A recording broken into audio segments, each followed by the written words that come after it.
Essa senhora de 84 anos não podia mais morar em sua cabana porque seus filhos decidiram interná-la em um asilo. Então, ela quis doar sua simples moradia para um morador de rua que sempre a ajudou, mas os filhos impediram. Quando o sem-teto conseguiu entrar na cabana, o que ele encontrou lá dentro fez o seu queixo cair.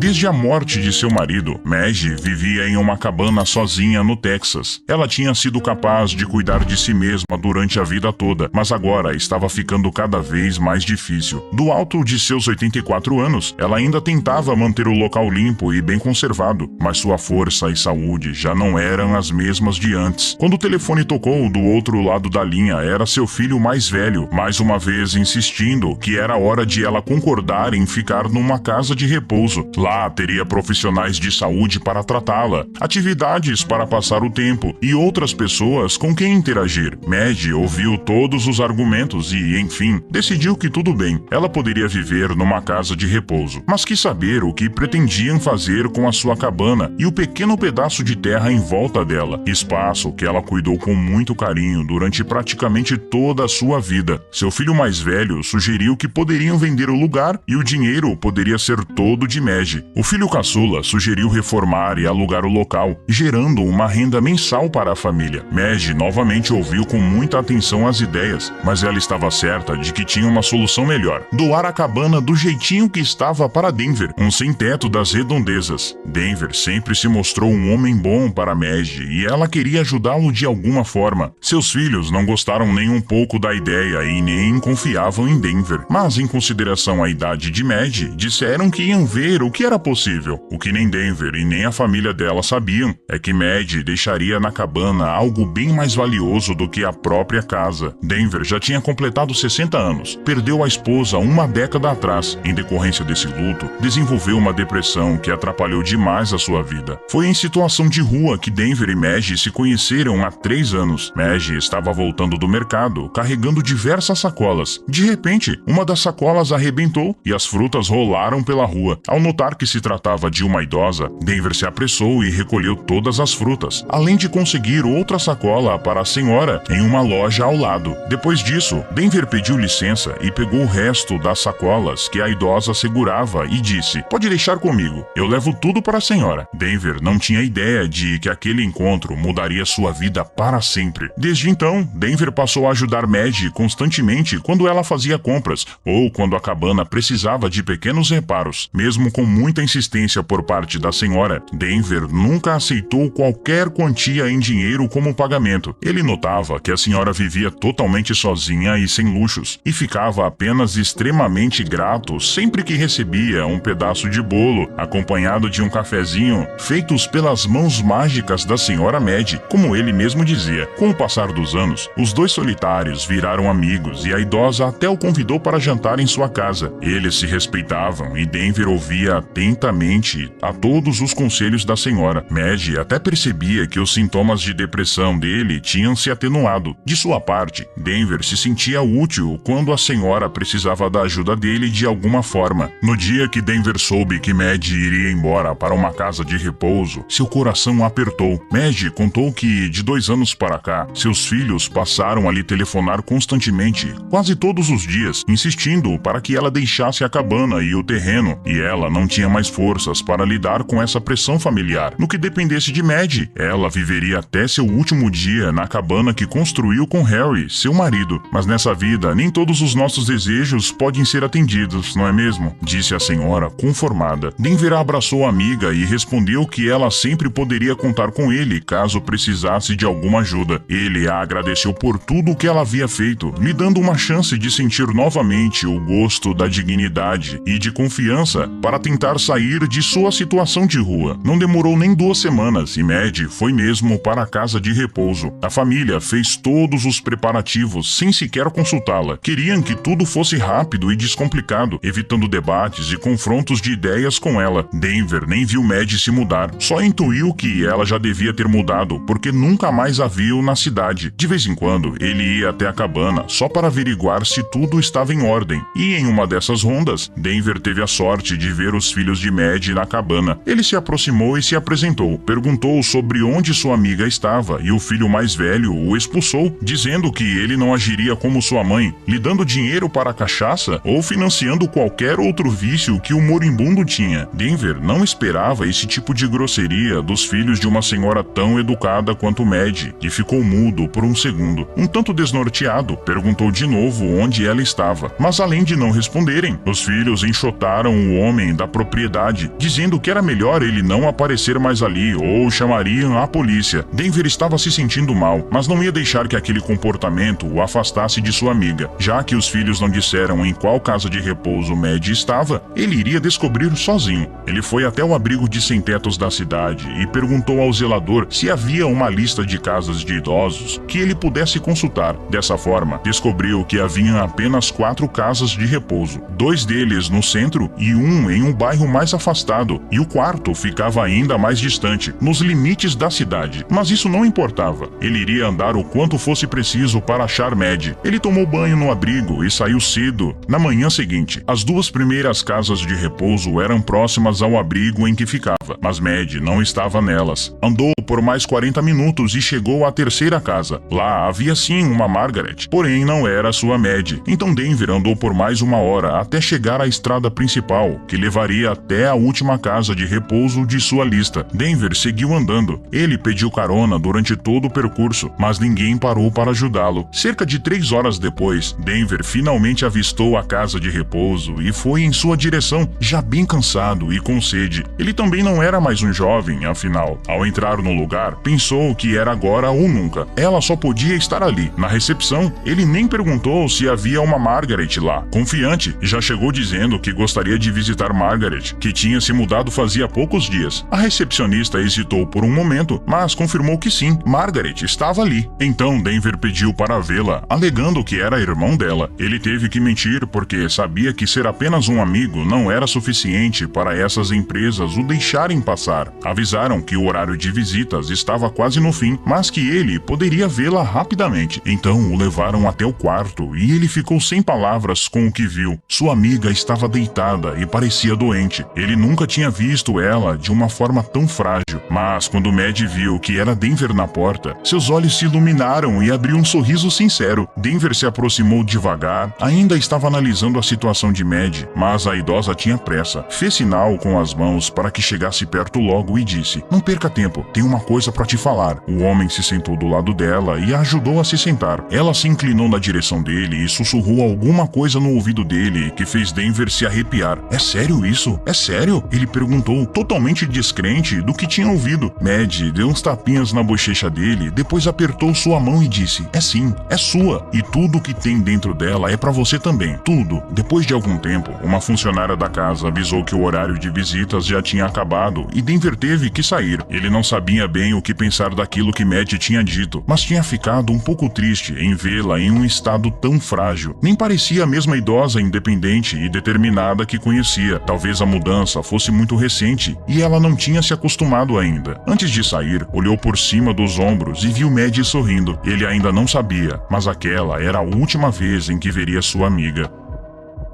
No dia seguinte pela manhã, Denver juntou os últimos trocados que tinha e comprou um arranjo simples de flores. Ele andou todo o percurso novamente até a casa de repouso. Chegando lá, descobriu que sua amiga tinha falecido naquela noite. Ele não estava preparado para aquela notícia e demorou até que sua ficha caísse. Ele chorou ali mesmo, e a recepcionista quis saber se ele não tinha sido avisado pelo irmão dele, pois a família já tinha sido notificada durante a madrugada. O homem não respondeu, apenas se afastou, deixando as lágrimas lavarem seu rosto. Denver voltou em direção à cabana, que agora era dele, segundo as últimas palavras de Mad. Apesar disso, ele não parecia feliz. Uma cópia da chave estava escondida, no mesmo lugar dito por Mad. Então, ele não teve problemas para entrar. Ele queria ficar feliz com o presente, mas não conseguia parar de pensar em Mad. Naquele momento, aquilo só era uma casa vazia. Ele resolveu preparar um café, do mesmo jeito que Mad já tinha preparado para ele outras vezes. Abriu o armário mais alto da cozinha e procurou onde estava a embalagem do pó de café. Havia uma caixa de papelão na frente do café e, ao tentar retirá-lo, a caixa caiu direto no chão, fazendo um barulho considerável. Ao pegá-la, notou que era uma caixa pesada e por isso resolveu abrir para ter certeza de que não tinha quebrado nada que fosse de sua amiga. Ao ver o que tinha na caixa, Denver ficou completamente sem ar. Ali havia muitos maços de dinheiro, uma quantidade que o homem só tinha visto em maletas de filmes. Ele colocou tudo em cima da mesa e ficou olhando por vários minutos, pensando o que aquilo significava. Eram mais de 40 maços de $10.000 cada, totalizando quase $500.000, uma fortuna que Denver deduziu ser as economias de uma vida toda. Ele lembrou que Mad tinha confirmado para ele que a cabana era dele e também tudo que estava lá dentro. Ainda assim, ele hesitou, mas no fim das contas, juntou todos os maços em uma antiga e desbotada bolsa de couro e foi até a porta. Ele sabia exatamente o que fazer. Nos próximos dias, Denver fez uma modesta reforma na cabana, só o suficiente para deixá-la mais vistosa, sem retirar as características originais feitas por Mad e seu marido. Ele selecionou os itens pessoais que a antiga moradora tinha deixado e as organizou no ambiente como se fosse uma exposição de museu. Na parede da sala, ele pendurou uma foto bem bonita de Mad e deixou uma vela acesa logo abaixo. Denver não estava fazendo isso por causa do imóvel que ela lhe deixou ou por causa do dinheiro que ele encontrou, mas porque queria mostrar como valorizava a amizade que tinha com aquela senhora. Foi questão de dias até que os dois filhos de Mad chegassem na cabana e dessem de cara com Denver habitando o local. Eles perguntaram o que ele pensava que estava fazendo ali e Denver foi sincero. Disse que tinha visitado Mad na casa de repouso antes de sua morte e que ela tinha deixado a cabana e tudo que estava dentro dela para ele. Os filhos acharam que Denver, além de sem teto, tinha problemas mentais, onde já se viu que um imóvel daqueles, que foi do pai e da mãe deles, poderia ser dado assim, de mão beijada, para um senhor de rua que eles nem conheciam. Denver lamentou que eles não acreditassem em sua história, mas disse que era verdade e lamentou mais ainda por eles dois serem filhos de Mad e não fazerem ideia de quais eram as últimas vontades da própria mãe. Ao ouvir isso, o filho mais novo de Mad quis partir para cima de Denver, só não chegou a agarrá-lo pelo colarinho porque seu irmão mais velho o impediu, dizendo que se ele encostasse naquele senhor, eles perderiam a razão e isso poderia prejudicá-los judicialmente depois. Por fim, disse que resolveria do modo mais civilizado, chamando a polícia, e foi o que fez. Uma viatura com 2 policiais não demorou nem 20 minutos para chegar até a cabana. Ao tomarem conhecimento do que estava acontecendo, os policiais avisaram Denver que ele precisaria mostrar algum documento comprovando que sua versão da história era verídica. Poderia ser alguma gravação digital, algum testamento ou carta assinada por Mad. Denver não tinha nada além da palavra dela. Nesse caso, os policiais disseram que ele teria que sair imediatamente. O filho mais novo se adiantou e afirmou que mesmo que o sem-teto deixasse a residência, ele tinha invadido o local e que isso não podia sair impune. Portanto, gostaria de prestar uma queixa e assim esperava tirar aquele senhor de circulação de uma vez por todas. Denver estava extremamente magoado com tudo aquilo. Filhos que não respeitavam a vontade da própria mãe. Não conseguiu segurar as lágrimas e só pediu uns momentos para arrumar suas coisas pessoais. Notando que a cabana estava de fato mais limpa e em melhor estado, o filho mais velho concedeu ao moribundo alguns minutos. Denver então pegou seu velho cobertor que estava apoiado em uma cadeira e o colocou dentro da antiga e desbotada mala de couro, cobrindo o que já havia dentro. Antes de sair, deu uma olhada no santuário que havia preparado para sua amiga e se entregou às autoridades, sem causar mais nenhum problema. Não queria dar mais munição aos filhos de Mad e nem piorar sua situação. Apesar do cenário estar muito desfavorável para ele, Denver não era estúpido. Ele já tinha uma boa ideia do que fazer. Os filhos de Mad nem imaginavam o que iria acontecer nas próximas semanas. O filho mais novo de Mad não retirou as acusações e ao chegar na delegacia, Denver só não ficou preso por não ter antecedentes criminais, mas foi instruído a procurar um advogado público rapidamente para representá-lo no processo. Quando foi liberado, Denver foi até o abrigo em que passava suas noites e falou com o zelador. Pediu indicação de um escritório de advocacia e a única coisa que o zelador fez foi apontar um anúncio no livro de serviços da cidade. Os filhos de Mad não perderam tempo. Colocaram uma ordem de restrição contra Denver para impedi-lo de se aproximar da cabana e a colocaram à venda por $84 mil dólares. Nem se preocuparam em retirar móveis, decorações e itens pessoais de lá de dentro. Vender o local era prioridade. Uma semana se passou e um advogado chamado Charles Winter entrou em contato com os filhos de Mad. Dizia que tinha interesse no imóvel e queria saber se era possível usá-lo como casa de veraneio. Os filhos não se opunham à ideia, mas que havia outros compradores interessados. Então levaria o imóvel quem fizesse a melhor proposta. Charles quis saber qual tinha sido a proposta mais alta até aquele momento. O filho mais velho revelou que um possível comprador tinha oferecido 90 mil dólares, que seriam pagos em 3 depósitos diferentes. Charles fez silêncio do outro lado da linha por um instante, como se estivesse calculando ou pensando se valia realmente a pena entrar naquele leilão. Quando voltou a falar com os filhos de Mad, disse que oferecia 91 mil dólares em dinheiro, pagamento integral, desde que a negociação terminasse assim que desligassem o telefone. Os 2 filhos, que nem precisaram pensar na proposta, aceitaram e marcaram a conclusão da negociação para dali 7 dias, quando fariam a troca do dinheiro pela chave do imóvel. Os 2 filhos comemoraram a venda e avisam que usarão o prazo para descartarem todas as quinquilharias que a antiga ocupante da cabana havia deixado. Charles, no entanto, disse que não era necessário, que se a ideia deles é se desfazer do que há na cabana, que ele está disposto a pagar 1.000 dólares a mais para que a deixem do jeito que estivesse. Gananciosos, os filhos de Mad então dizem que o negócio seria fechado por 92 mil dólares e que nada seria retirado do lugar. 7 dias depois da negociação por telefone, os 2 filhos de Mad foram até a cabana para encerrar o processo de venda da casa de seus pais. Um sedã de luxo estacionou com 2 ocupantes. Do assento do motorista saiu um homem com uma idade entre 40 e 50 anos de terno. Ele logo se apresentou como o advogado Charles Winter. O ocupante do assento passageiro se manteve no veículo. Após se cumprimentarem, Charles e os filhos de Mad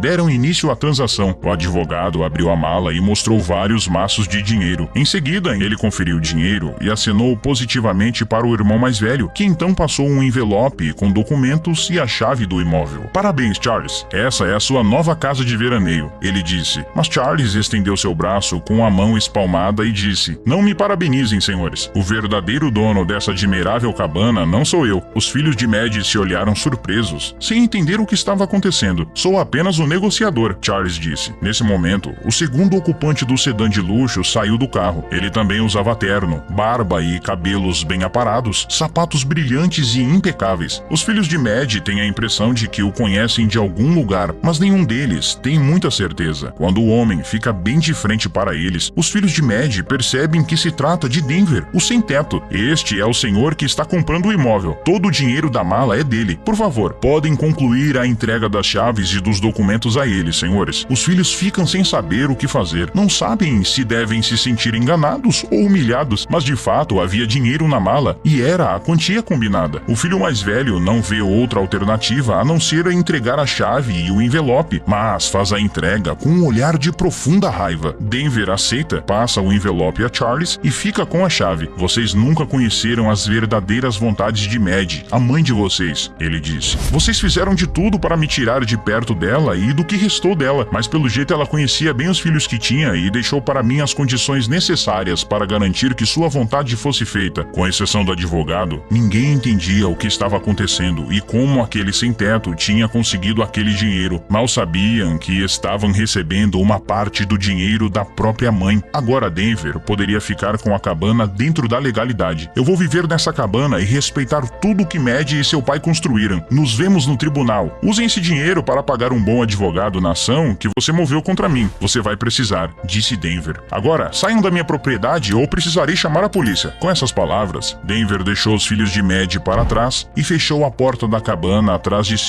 Ele reacendeu a vela abaixo da foto de Mad e naquela noite teve um sono tranquilo e restaurador em sua nova casa. Se você gostou da história, peço por favor para que deixe um like